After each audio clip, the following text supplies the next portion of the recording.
Bismillah. Assalamualaikum warahmatullahi wabarakatuh.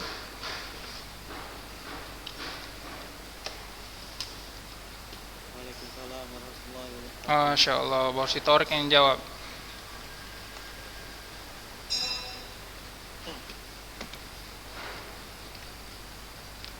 Nah, Mam tolong Mam. Oke ya, apa kabar nih si Capra?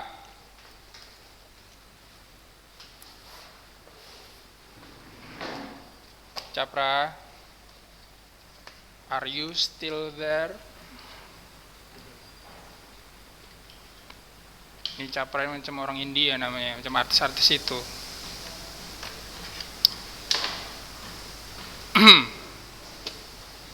Nggak ada orang ini Capra ya, berarti ini semuanya aktifkan video.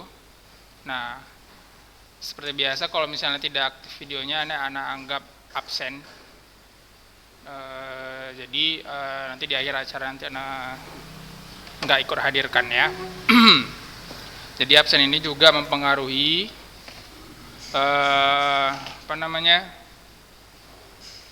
nilai antum nanti untuk di raport. Ya, ada nilai hariannya juga. Jadi semangat ya untuk belajar. Oke, kita lanjut.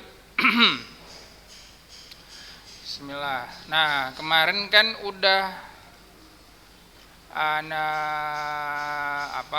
ana suruh antum membaca kan, membaca tentang sistem pencernaan manusia dari mulut,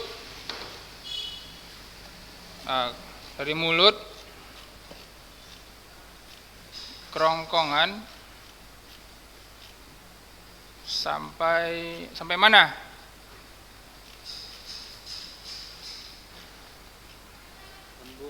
Lambung. Oke. Nah, ini anak mau nanya nih, singkat aja. Tentang masalah mulut, kerongkongan, sama lambung. Oke.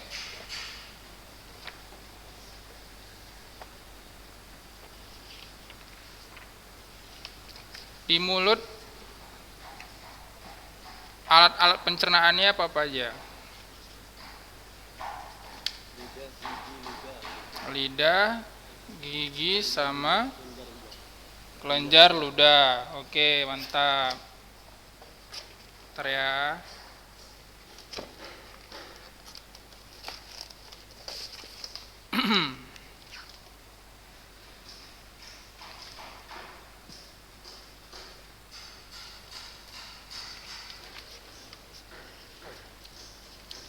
Gigi ada berapa macam?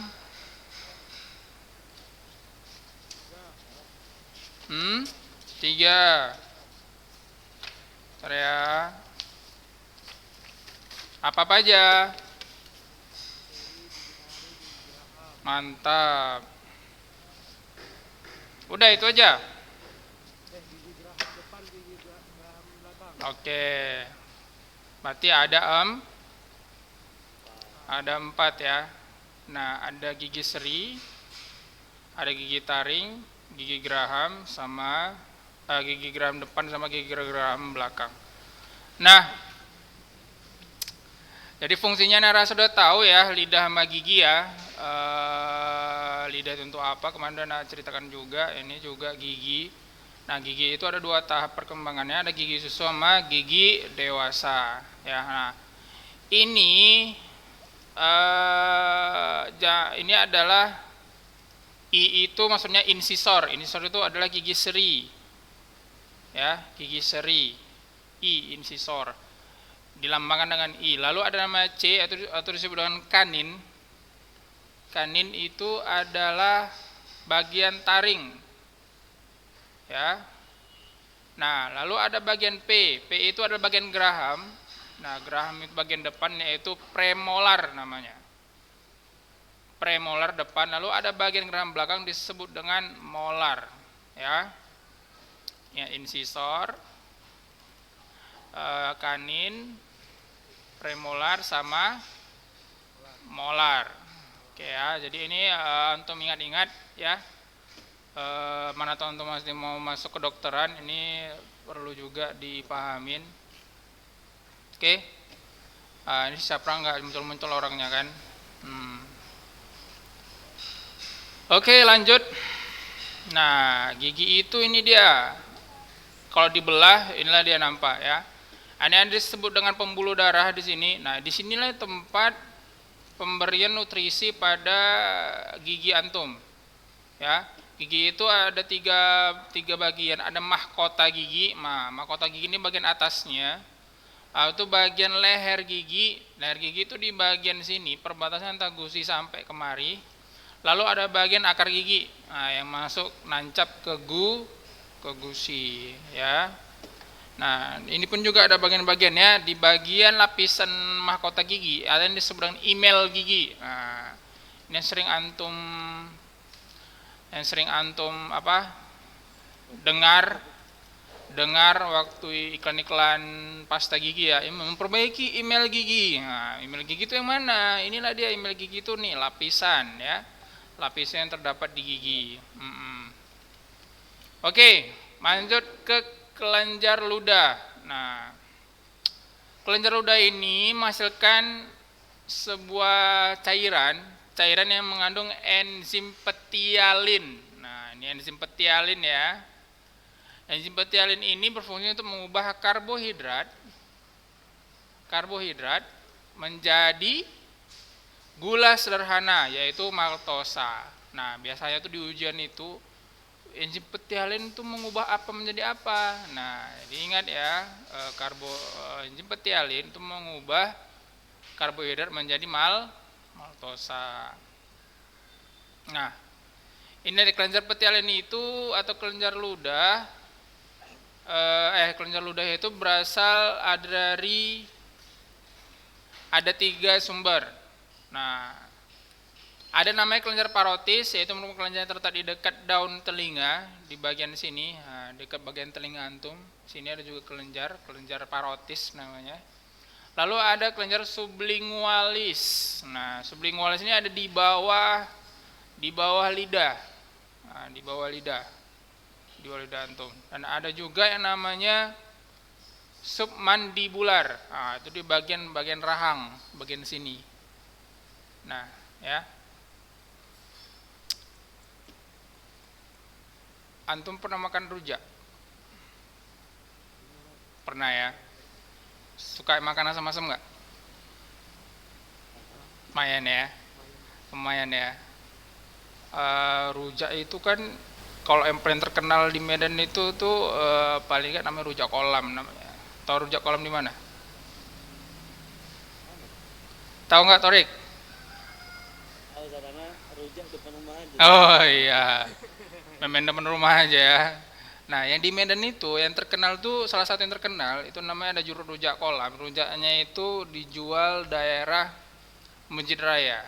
Di samping Masjid Raya itu kan ada kolam tuh. Tahu nggak? Tahu nggak? Di situ banyak jual rujak itu. Nah, itu disebut dengan rujak kolam. Nah, itu rumah yang terkenal juga tuh di Medan. Jadi kalau misalnya suka rujak, tuh rujaknya enak lah. Nah, jadi rujaknya ini kan ada apa tuh? Macam-macam nanas ya kan? Nanas, apalagi kedondong ya kan? Belimbing, yang asam-asam. Tahu lah, antum pernah makan belimbing? Yang paling asam tuh itu apa namanya, kedondong. Itu asam kali. Antum pernah nggak rasanya itu asam? Kedondong itu? Ngilu ya? Asam kali, ya kan? So, antum bayangin dulu asamnya itu gimana. Walaupun dicampur saus rujak pun tetap aja asam ya kan? Ya kan, Torik? Karena pernah coba nanas aja, Pak. Oh, nanas. Kedondong belum pernah makan? Surya. Haikal, udah pernah makan kedondong? Oh, asem kan? Asem banget kan? Oh, asem kali itu. Nah, tadi pas antum antum membayangkan antum lagi makan yang asam-asam itu kayak contohnya kedondong atau apa, antum terasa nggak di sini ada kayak sesuatu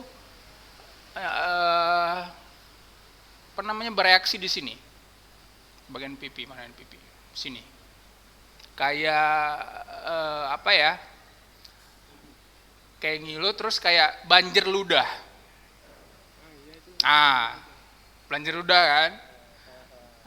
Itu kalau misalnya untuk membayangkan air liur, asam, itu nanti bagian ini, bagian kelenjar submandibularis antum, itu nanti bakalan berkontraksi sehingga mengeluarkan air liur yang jadi antum merasa kayak ada nyut-nyut gitulah. Nyut. Itu artinya kelenjar submandibularis antum tuh lagi bekerja. Nah, itu dia ya. Itu namanya kelenjar ludah. Lanjut. Ya. Lidah udah ya. Nah, lidah udah tahu lah ya pengecap rasa manis, asam, pahit ya. Asin, tahu ya letaknya di mana ya? Nggak perlu kasih tahu. Pedas itu sebenarnya adalah rasa asam. Nah, rasa asam yang sangat asam sehingga lidah antum itu kepedasan itu sebenarnya bukan rasa pedas, itu adalah lidah yang teriritasi karena kadar asam yang tinggi, gitu ya. Ya sebenarnya lidah itu rasakan pedas itu iritasi terhadap lidah antum. Ini namanya asam itu dia juga kalau nama iritasi berarti dia melukai, bukan melukai dalam kata ringan ya. Ini misalnya ringan aja dia melukai lidah antum, nah, gitu. Cuma kalau misalnya terlalu pedas bisa nanti merusak jaringan lidah antum juga. Kalau sering-sering, terus bagian sakit perut juga di bagian lambung bisa rusak juga di bagian lambung. Siapa di sini yang suka pedas? Ana salah satu juga yang suka pedas. Jadi kalau makan nggak pakai sambal tuh kurang mantap ya kan. Jadi enggaknya ada merah-merahnya lah walaupun nggak pedas kan gitu. Jadi iya, ini ada merah-merahnya lah, atau enggak nampaklah cabai sebiji 2 biji gitu. Jadi pedas itu sebenarnya bukan rasa pedas, melainkan ada rasa asam yang sangat bisa dikatakan asam yang tinggi, cuma tidak melukai lidah kalau tidak ekstrim ya. Kalau misalnya antum pakai minum asam nitrat atau asam asetat atau asam-asam yang lainnya, antum baru bisa melukai diri antum. Nah, jadi kalau misalnya asam masih kadar cabai masih ringan itu nggak masalah, ya. Lanjut, ada lagi pertanyaan? Rasa lezat. Rasa lezat itu ada nggak rasa lezat? Rasa enak, ada nggak? Ada rasa pahit kan? Ada nggak rasa enak namanya? Gurih, nikmat. Ada nggak?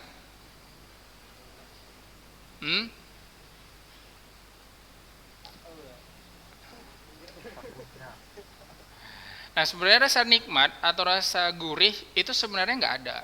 Nah, sebenarnya nggak ada. Cuma yang antum rasakan, yang dalam makanan atau minuman lah yang menurut antum tuh enak, itu karena antara porsi, antara asam, gula, asin, itu dia pas kadarnya. Jadi kalau misalnya mereka bersatu, jadi rasa enak yang ditimbulkan. Namun Anda pernah baca artikel tentang masalah cita rasa di Jepang, mereka katanya ada menemukan di bagian lidah itu bagian lidah yang bisa mendeteksi rasa enak. Nama bagian itu ada bagian kan ada lidah itu kan kasar tuh. Kasar itu bulat-bulat, itu disebut dengan papila lidah.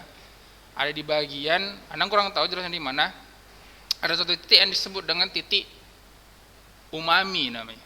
Umami ya, umami itu ada rasa lezat dalam suatu masakan. Cuma masih artikel aja, belum dipublikasi atau apa. Cuman pun masih baca-baca sekitar gitu aja. Jadi belum bisa dikasih acuan ya. Oke, lanjut masuk ke bagian kerongkongan. Nah, kerongkongan itu ada namanya atau disebut dengan esophagus, itu memiliki panjang sekitar 25 cm. Nah, fungsi dari kerongkongan ini adalah tempat mentransfernya dari bagian mulut menuju ke lambung. Nah, ya. Nah, jadi kalau misalnya antum yang namanya makan, nah makan itu nanti dari mulut bakal didorong dari lidah dan masuk ke bagian kerongkongan atau esophagus, ya. Nah, dari bagian esophagus ini nanti ada namanya gerakan peristaltik namanya. Gerakan peristaltik itu ada gerakan peristaltik itu adalah gerakan yang mendorong makanan dari atas, dari mulut ke lambung. Nah, misalnya ini kan gerakan peristaltik itu ini ada otot. Nah, di setiap panjang ini namanya otot. Cara dia untuk mentransfer makanan itu ke lambung adalah misalnya ini makanan nih. Nah, ini makanan kan. Ini makanan. Tuh nampak nggak pointerannya nih? Nampak nggak gerak-gerak ya? Nampak ya? Nah, ini kan ini nanti ini makanannya.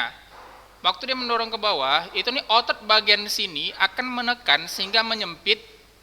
Lalu bagian bawah ini akan merenggang sehingga ada jalan itu makanan menuju ke bawah. Seperti antum misalnya nih antum beli minyak makannya di plastik, ya kan? Antum tuanglah ke botol. Kan masih ada itu yang namanya minyak-minyak yang ada di plastik, ya kan? Hah? Ya antum pencet. Pas antum pencet itu sama dia gerakannya kayak gerakan peristaltik. Antum pencet dari atas sehingga di bawah merenggang enggak? Ya kan? Enggak antum pencet bagian bawahnya kan kalau misalnya antum ngapain plastik gitu kan. Kalau antum pencet atas bawah kan enggak bisa keluar minyaknya kan gitu. Jadi gerakan peristaltik itu seperti itu dia konsepnya. Jadi antum tekan dari atas, di bawahnya enggak antum tekan jadi dia merenggang. Jadi pas antum pencet gini, nah keluar semuanya minyaknya itu sampai ke hingga tetes terakhir lah ya kan. Itu salah satu salah satu konsep gerakan peristaltik juga. Nah, seperti yang Anda kasihkan video kemarin itu kan ada tuh contoh gerakan peristaltiknya, tahu kan?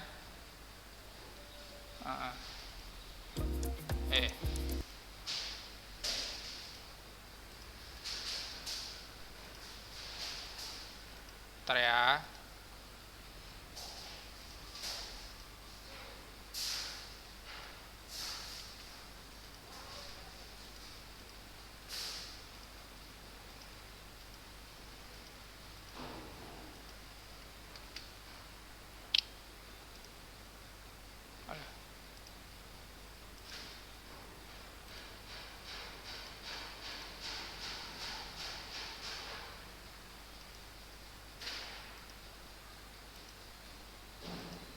Nah, antum nampak nggak ini videonya esophagus ini? Nampak ya?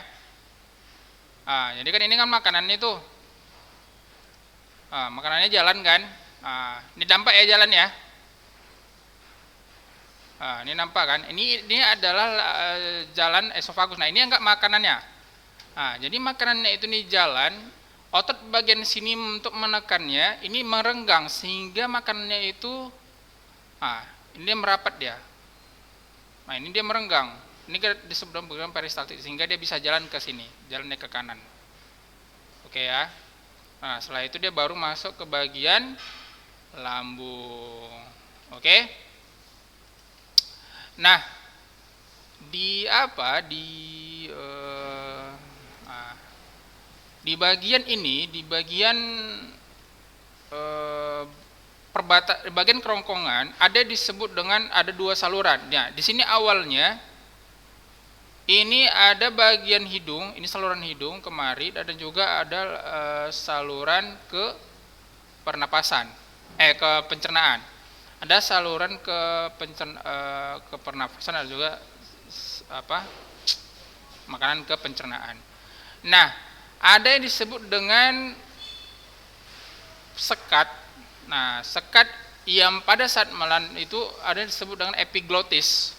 Nah, epiglottis ini adalah sebuah katup yang memisahkan antara kerongkongan sama bagian pernapasan dan bagian pencernaan. Nah, itu di mana dia? Ini. Nah, ini kan bagian faring nih.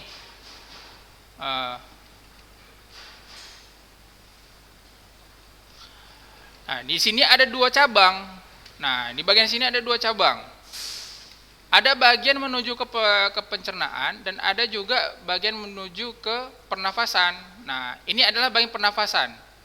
Nah, kalau ada makanan yang masuk ke bagian pernafasan, kita akan merasa seperti tersedak atau batuk. Nah, jadi pernah nggak antum minum, tiba-tiba antum ketawa gitu kan?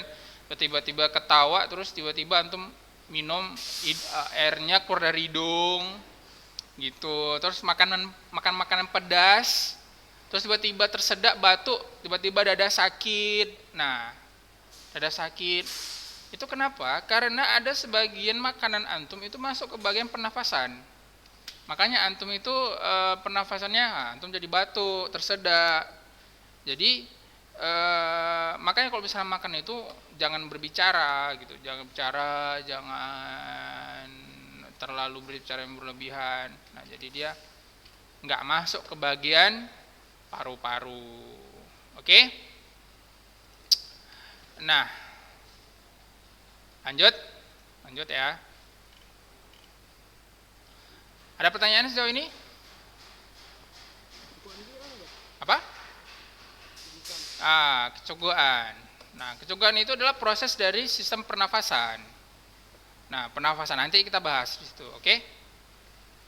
Itu ada bagian penyempitan bagian diafragma, nanti menekan bagian atas. Nah, itu nantilah kita bahas deh di pernafasan ya. Ada lagi selain itu? Lanjut ya. Masih sanggup semuanya? Ini si Abdurrahman, Hiban, Hafiz. Ini masih belum nampak orangnya ya. Berarti ini masih absen ya.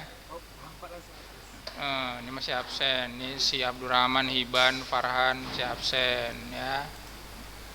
Oke. Lanjut. Nah, di lambung ini setelah makanan masuk ke lambung itu ada yang namanya sebuah proses yang disebut dengan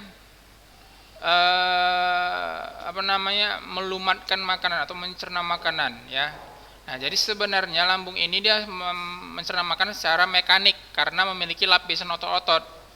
Nah, lambung tersusun dari 3 lapisan otot, yaitu bagian dalam berserabut miring, ada juga serabut melingkar. Nah, serabut melingkar nih gimana maksudnya nih, Ustaz? Nah, misalnya antum nampak ini ya. Nah, ini minum kan? Ini anggaplah sebuah lambung. Ya.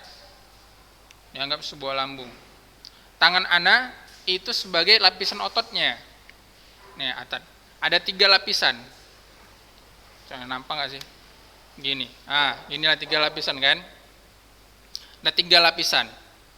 Ini lapisan yang pertama. Nah, nih 3 lapisan itu bagian dalam berserabut miring. Bagian dalam itu berarti di bagian dalam lambungnya ya. Bagian di sini dalam. Ini kalau misalnya antum melihat ini adalah lapisan dalam, lapisan tengah, ini lapisan luar. Ya. Nampak ya? Nampak nggak? Perlu di zoom lagi nggak?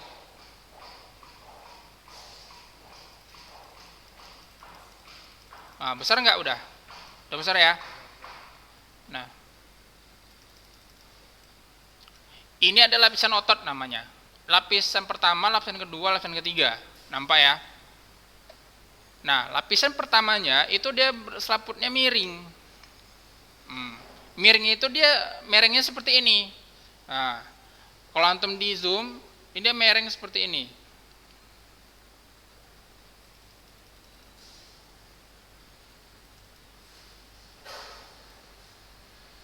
Nah, bagian serabut miring, bagian tengah melingkar dan bagian luar disebut memanjang.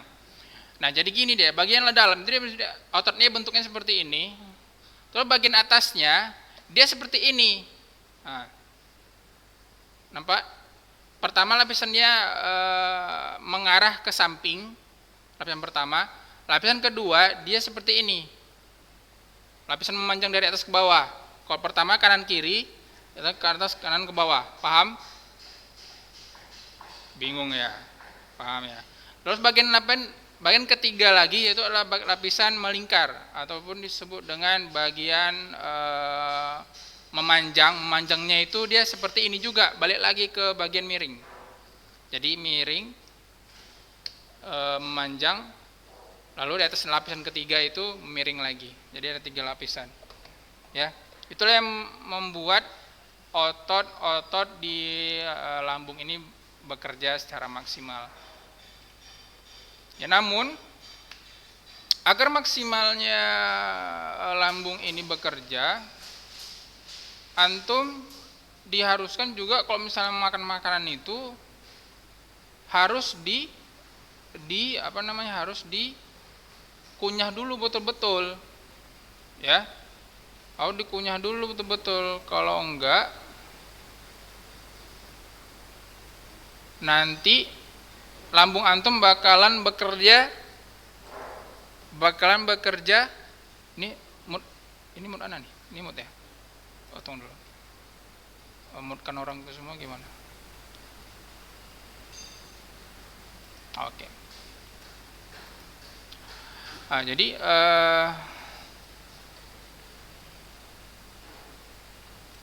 kita lanjut ya.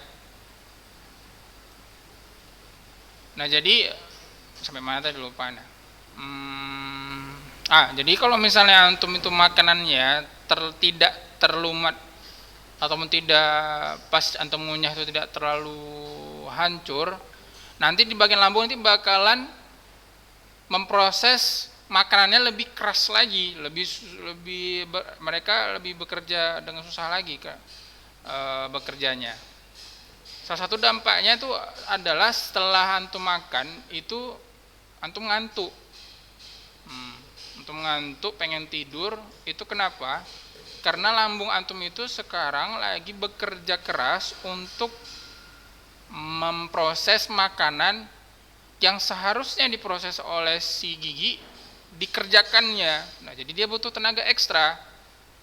Nah, jadi antum merasa kalau misalnya makan ngantuk itu karena lambung antum lagi bekerja keras. Ya. Aduh. Oke ya, waktu kita udah mau habis. Sedikit kali waktunya ini ya. Nah, lalu ada masuk ke bagian usus. Nah, usus ini ada usus halus. Nah, usus halus ini fungsinya adalah untuk menyerap yang namanya sari-sari makanan ya. Nah, ini panjangnya ada sekitar 6 meter ini. Lalu ada yang namanya usus besar. Oke, usus besar. Ini ada empedu juga ya, salah satu cairan hati yang menghasilkan empedu. Di dalamnya terdapat cairan empedu. Nah, cairan ini berfungsi untuk memecah lemak agar mudah dicerna. Nah, ini cairan empedu antum fungsinya untuk memecah lemak agar gampang dicerna. Nah, selain itu hati merupakan tempat metabolisme protein, lemak dan karbohidrat juga. Nah, empedu itu di mana? Nah, ini empedu itu nih dalam hati ini. Nah, ini ya, ini kantong empedu. Jadi setelah keluar yang namanya makanan, kantung empedu juga mengeluarkan ekstrak cairan yang untuk mengemulsikan makanan agar mudah tercerna di penyerapan di bagian usus halus dengan baik. Nah, ini adalah nama enzim-enzimnya. Nah, ini antum baca-baca nih ya. Tabel 5 biasa ini masuk keluar ujian ini. Tabel 54 ini fungsinya apa, enzim apa, tempatnya apa, di mana. Oke.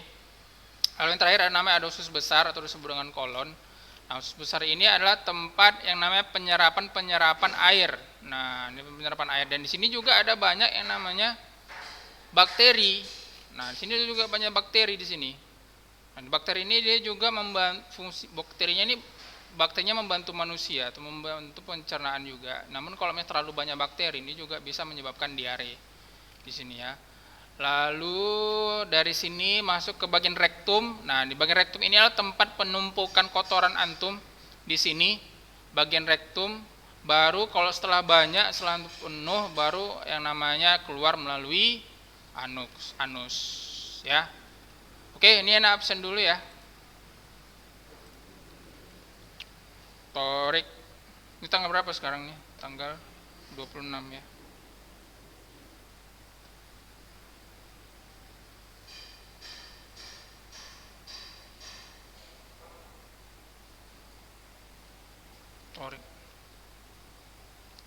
Torik hadir.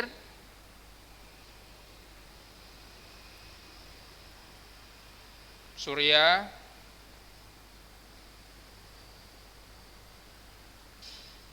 Haikal.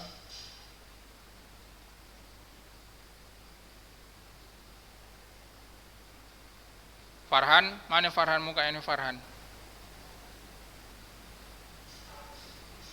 Oh, Farhan.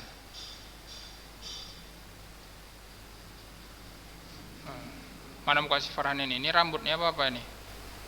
Nah, jadi yang hadir hari ini tuh ada 5 orang. Ya. Ini si Hiban nih nggak ada videonya, ini anak anggap nggak hadir. Capra ini baru nampak mukanya nih. Dari mana Capra?